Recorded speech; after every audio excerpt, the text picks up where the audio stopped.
Nosotros hablar con Elena Pérez Vargas, quien es analista política.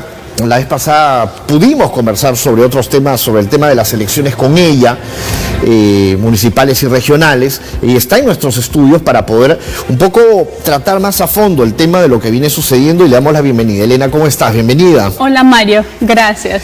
Yo realmente estoy bastante preocupado como periodista porque no vivíamos esta situación. A ver, yo tengo 45 años y tengo que decirte, nosotros estamos, bien es cierto, bueno, tenemos una edad, pero somos jóvenes todavía, y nos damos cuenta de que se está normalizando el tema de la corrupción. O sea, estamos viendo que parece que a nadie le importara, y menos en el Congreso de la República hoy por hoy, porque de hecho que hay muchos que quieren salvar su pellejo y también a la misma vez quieren seguir obviamente ganando lo que ganan en el Congreso de la República. Esa es la única explicación que yo veo, aparte de los niños, aparte de las niñas que hay en el Congreso de la República, ¿no?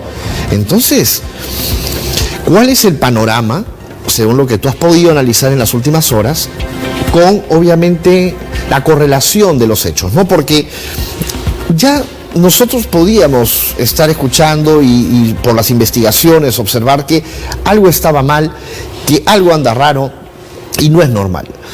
Pero el presidente parece que viviera en otro mundo y parece que no le interesara el país. Y es más, lo dijo unas horas antes de que se diera esta denuncia constitucional de parte de la Fiscalía, de que él igual iba a seguir transportando a sus familiares en el avión presidencial. O sea, es como diciendo: no me interesa a mí lo que ustedes digan, lo que los peruanos digan, ni los que me eligieron, ni los que tampoco me eligieron. Entonces, ¿en dónde estamos viviendo? ¿En Venezuela? ¿En el comienzo de Hugo Chávez? ¿En dónde? A ver, gracias, sí, Mario. Mira, en principio, ya que has tocado el tema de la normalización de la corrupción en el país, y es cierto, es evidente. Es evidente que la corrupción es transversal a todas las instituciones a nivel del Estado. Y al parecer, y como lo decías, nosotros todavía ya hemos venido viendo varios desarrollos, varias etapas de la historia, ¿no? En el país, o por decir de estos últimos 30 años que lo tenemos claro, ¿no? Sin embargo, hay jóvenes del 2000 en adelante que ahora están en una etapa de elegir ya a sus representantes también, que no han visto otra cosa que sucesivos presidentes que una vez acababan su mandato o han sido detenidos preliminarmente o han sido acusados por diferentes tipos de delitos, pero ligados siempre a la corrupción, al mal uso de la cosa pública que se les ha encargado, y sobre todo a través de voto popular en un proceso democrático, ¿no? Ahora, pero yo digo una cosa también, ¿no? Esos mismos jóvenes, por ejemplo, que tú dices de que desde el 2000 están acostumbrados, ellos salieron a marchar, por ejemplo, en noviembre del 2020 en contra de Merino, ¿no? Y finalmente, ¿por qué? Porque Merino había asumido en ese entonces, como dice la Constitución, que si un presidente es vacado, asume la presidencia el presidente del Congreso en ese momento. Lima se volvió un desastre. Salieron y terminaron vacando, y se terminaron sacándolo a Merino. La pregunta es, ahora que vemos, estamos observando que nos están robando en las narices, nadie sale. Sí, justamente a eso quería llegar, Mario, respecto a esta introducción, ¿no? Hay un tema, y es una situación de repente muy particular del presidente de la República actual, que no tiene, digamos, conexión social. Puede tener cierto respaldo, ahora más mínimo del que comenzó, ¿no? ¿Y por qué es que no tiene esa conexión social? Porque él no tiene llegada mediáticamente a la población también. Y porque hemos visto, pues, digamos, su mínima capacidad elocuente y mucho más de gestionar. Muy malos asesores, ¿no? Y para variar, el tema del asesoramiento, ¿no?, que él tiene. Entonces, eso es que no le ha ayudado a él tener mayor conexión. Y por otro lado, es que no ha dejado ese mensaje sindicalista, ese mensaje de pueblo, ese mensaje de yo me conecto con ustedes porque soy uno más. ¿no? Y es algo que ya ha quedado en el tiempo desfasado, trillado, no por la propia población, sino por él mismo. Y la victimización no le está funcionando, porque él se victimiza constantemente que por ser un hombre del pueblo, del campo, un hombre que nunca tuvo nada, ¿no? En ese sentido, como él no tiene el poder mediático que otros presidentes han tenido y hasta Ollanta Humala, ¿no? Entonces es que ahora se ve envuelto en digamos, laberinto, directa o indirectamente, y él no puede tener salidas claras, y tampoco los jóvenes, como tú lo señalabas, van a salir a decir, lo sacamos. Exacto. Eso ¿Por qué? En su momento porque decían, él no tiene el alcance mediático, y además, Mario, hay que ser claros también aquí en un punto. Hay cierto sector de la prensa, y mayoritaria también, que ha ayudado al descrédito. Si recordamos la época, que para mí es nefasta, la época de Martín Vizcarra, es nefasta porque se han sentado precedentes a nivel constitucional, a nivel del Congreso, a nivel del Estado, a nivel institucional, que ha permitido que estemos en este estadio. Y Martín Vizcarra sí logró, o sí tuvo esa llegada a los jóvenes, ¿no? Que justamente salieron para ponerlo a Sagasti. Es que él tenía la llegada a los jóvenes porque tenía el respaldo mediático. Correcto. El respaldo de la prensa, que ahora no lo tiene Pedro Castillo, pero que tampoco tienen la fuerza de llegar a los jóvenes, porque también dentro de este periodo nefasto de Martín Vizcarra lo perdieron. Y la oposición, por ejemplo, en este caso, porque si hablamos que Castillo no tiene quizás esa capacidad para poder llegar a la gente, pero vemos a una oposición que pareciera que tampoco tiene líderes. Sí, ahí también vamos al tema de que no tenemos partidos políticos institucionalizados, enraizados en la población, y además que por justamente estos actos de corrupción en los que se han visto envueltos todos los presidentes de estos últimos 30 años, es que la población no va a creer en ellos, no les va a hacer fácil darle la confianza en ellos, salvo que, como nosotros tenemos la obligatoriedad de elegir a nuestros presidentes, de ir a votar todavía, nuestro voto es obligatorio, entonces pues tenemos que ir, y dicen, pues ya que me queda, voy a ver y elijo al mal menor. Siempre ha sido eso, ¿no? Pero no significa que sea la persona más capacitada para conducir las riendas del Estado, y justamente en épocas como esta, en épocas de un contexto todavía de pandemia, en épocas donde las economías de los estados, y mucho más estados con las características que tenemos nosotros en el país, están menguadas. Así es. A nivel social, a nivel de educación, por ejemplo. O sea, hay muchísimas brechas que se han agudizado a raíz de la pandemia y el mal manejo de los gobernantes. Este es un golpe también a nuestra sociedad, ¿no? O sea, lo que estamos observando hoy por hoy en la política golpea duro, no solamente en la economía de cada una de las familias, sino también en la moral de los peruanos, ¿no? Porque no sé, cualquiera que nos está escuchando, cómo se debe sentir. Yo realmente me siento bastante afectado, me siento muy preocupado, y lo tengo que decir. Sí, yo soy periodista, y yo no estuve en ningún momento apoyando a ninguno de los candidatos. O sea, yo en ese momento, obviamente, y acá sí quiero compartir ese espíritu, obviamente, profesional con Cecilia Valenzuela, con la prensa con la cual yo no estoy de acuerdo en muchos aspectos, pero ella dijo desde su diario, desde Perú 21, que ella dirige, que ella no podía avalar una campaña de una persona que no estaba ni preparada y que tenía antepasados, por ejemplo, como un dirigente revolucionario, un dirigente que lo único que buscaba era vinculado al Movadef, y un dirigente que lo único que iba a llevar al país es a posiblemente una Venezuela. Mira, yo no voy a hacer opinión de la señora Cecilia Valenzuela, cada uno tiene su propia opinión, así que me reservo, la mía. Yo justo decía que está de acuerdo con ella en ese aspecto de no avalar. Me reservo la mía, pero voy al tema específico de los dos candidatos que quedaron en segunda vuelta y las consecuencias actuales, ¿no?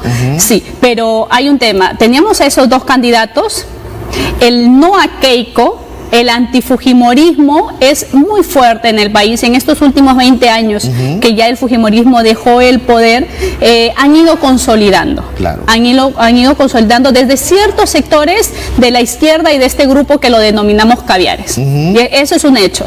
Entonces, era difícil que un Fujimori, y mucho más Keiko Fujimori, llegara a la presidencia por nada, por absolutamente nada. Tal es así que aquí no hay que olvidar quiénes han sido los actores políticos, representantes de agrupaciones políticas que han avalado los resultados que tenemos, como por ejemplo la señora Verónica Mendoza, y como los demás representantes de izquierda y de centro izquierda que se hacen llamar, y que también por esos aval que ellos han dado es que están como están y los resultados se han reflejado en esta última elección municipal y regional que hemos tenido. Ahora, Elena, ¿tú consideras que en este país realmente hay una izquierda? O sea, ¿tú consideras que hay realmente una derecha? ¿Consideras que hay un centro que para mí es tibieza? Pero ¿tú consideras que no hay madurez política? Definitivamente. Si no tenemos partidos políticos, ¿de qué ideologías estaríamos hablando? Si no, mira tú los de Acción Popular, que están en el Congreso de la República y son niños. Los partidos tradicionales ya perdieron esa credibilidad ante la población que tenían o que gozaban hace muchos años atrás, hace ya algunas décadas. Ahora ya no. ¿Por qué? Porque las personas que han ido sucediendo, digamos, los liderazgos, han ido justamente cayendo en actos que lindan con los delitos, con delitos de corrupción, entre otros aspectos funcionales que han ido pues denigrando cada vez más esa poca credibilidad, esa poca imagen que han tenido ante la población. Elena, ¿tú qué crees que pueda pasar con los niños en el Congreso de la República? Porque mucho se habla sobre ello, pero hasta el momento ellos no tienen realmente un arrepentimiento, no se les ve que ellos tienen la intención de asumir que sí, o sea, que ellos avalan a este gobierno y que lo avalan por todo lo que sabemos nosotros. No me van a venir a decir a mí de que no les han dado algo de dinero. O sea, yo, de verdad, o sea, hay que decir las cosas como pero son. aquí hay que ser bastante más que, por ejemplo, asegurar algo que todavía está dentro de una investigación. Claro, hay que ser bastante objetivos y prolijos respecto a lo que nosotros podemos emitir. A ver, hay un tema, en este caso pasamos al tema jurídico. A ver, hay un tema. Ellos, ¿por qué podrían aceptar algo que está siendo materia de investigación? Y nosotros sabemos que cuando se abre una investigación a una persona, sea cual sea, hay dos consecuencias: o archivar o denunciar y condenar posteriormente. Así es. ¿No es cierto? Entonces, saben las consecuencias. ¿Cómo podrían aceptar hechos que se les está imputando como delitos y se les está investigando? Y es por ello que se les ha allanado anteayer, en la mañana, ¿verdad? Ayer, perdón, en la mañana. En la mañana. Y se le ha dictado a 5 ex asesores del presidente también medida coercitiva de detención preliminar. Que lo que busca esta es asegurar justamente la obtención de medios de prueba, que es distinto a la prisión preventiva. La prisión preventiva lo que busca es asegurar que la persona esté dentro del proceso de investigación que se viene llevando. En cambio, las detenciones preliminares busca asegurar la obtención y salvaguarda de medios de prueba. Por eso es preliminar. Que muchos han estado en contra, ¿no? Porque hasta hace poco esta gente, por ejemplo, decía, no, pero no puede ser posible de que alguien lo detengan y lo metan a la cárcel para investigarlo, ¿no? O sea, de forma preliminar. No, jurídicamente es válido. Ahora, ¿cuándo se debe dar estas medidas? Cuando, por ejemplo, en este caso, la Fiscalía tiene fundados, ¿no es cierto?, elementos que digan, mira, o hay un colaborador eficaz o aspirante a colaborador eficaz, o hay un testigo que dice, tenemos esto, pero evalúas el contexto de la investigación, tal vez el contexto del poder que ostenta también la persona, el alcance que tenga ante las instituciones, grupos, ¿no? Entonces, vamos a la detención preliminar, claro, a través de un control judicial que se tiene que hacer válido, porque estamos hablando de limitar derechos constitucionales de las personas. Entonces, ahora, tiene que haber esos fundamentos válidos. Claro. Tampoco hay que caer en el uso y abuso de estas detenciones preliminares o detenciones preventivas. Claro. ¿Por qué? Porque se sienta precedentes que luego vamos a escenarios grises, oscuros, porque en este escenario son estas personas, son los niños, pueden ser justo los exministros, las personas que están, por ejemplo, ahora no habidas también por las investigaciones, hasta el mismo presidente de la República, dependiendo, por ejemplo, esta colaboradora eficaz, etcétera. Pero más adelante pueden ser otras personas. Y lo que creo que aquí se debe cuidar, tanto en el aparato jurídico, Fiscalía, Policía, Poder Judicial, Tribunal Constitucional, además en el Congreso de la República, es que se tiene que cuidar el fortalecimiento de las instituciones, porque no hay que olvidar, no hay que personalizar a las instituciones. Estas personas van a pasar. Lo que queda son los precedentes. Y acuérdate de un precedente, el cierre de facto del Congreso que hizo Martín Vizcarra. Por supuesto, inconstitucional totalmente, ¿no? Para algunos constitucional. El señor Omar Cairo, que dice ser constitucionalista y que es especialista justamente en ello, salió tarde y mañana en diferentes medios de comunicación que respaldaban la gestión vizcarrista y que decía es constitucional. Y en ningún momento era constitucional. ¿Por qué? Porque, oye, yo pido la cuestión de confianza y yo también la interpreto, o sea, soy juez y parte para ello. No, para eso hay un Congreso de la República que tiene que haberse manifestado. Ahora, y a partir de ello, recién. Es lo mismo que está sucediendo ahora con esta presentación de la acusación constitucional, ¿no? Porque este es un documento, obviamente, con unas carpetas fiscales que hay detrás y que la subcomisión de acusaciones constitucionales va a tener que analizar y finalmente debatirlo también. Entonces, para llegar a una solución, ¿no? Por llamarlo así. Aquí hay ¿Qué podría venir? Exacto. A ver, el procedimiento en este caso es, por lo que yo lo veo y cómo lo estoy analizando, es político. No hay un tema jurídico. El tema jurídico está en manos de la fiscal de la Nación, en este caso por los funcionarios aforados que ella, dada la investidura, tiene que investigar directamente. Sin embargo, aquí hay, ella ha presentado la denuncia constitucional al Congreso de la República, quien lo va a ver de acuerdo al reglamento del Congreso, el artículo 89 me parece, por ahí del reglamento,